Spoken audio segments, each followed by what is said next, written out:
রোববার রাত থেকেই পরিচিত এমপি মন্ত্রীদের অনেকের সঙ্গে যোগাযোগ করা যাচ্ছিল না। অনেকের মুঠোফোন বন্ধ ছিল। বিশেষ করে স্বরাষ্ট্রমন্ত্রী আসাদুজ্জামান খান কামাল, আইনমন্ত্রী আনিসুল হক অজ্ঞাত স্থানে চলে যান।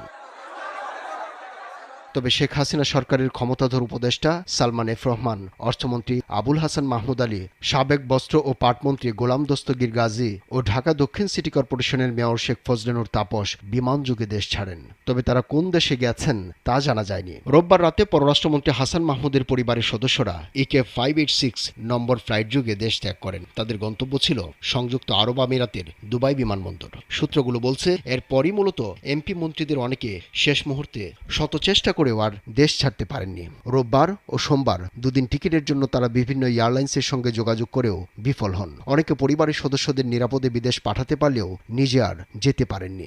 এদের মধ্যে পররাষ্ট্রমন্ত্রী ডক্টর হাসান মাহমুদ, বিমানমন্ত্রী কর্নেল ফারুক খান, পাটমন্ত্রী জাহাঙ্গীর কবির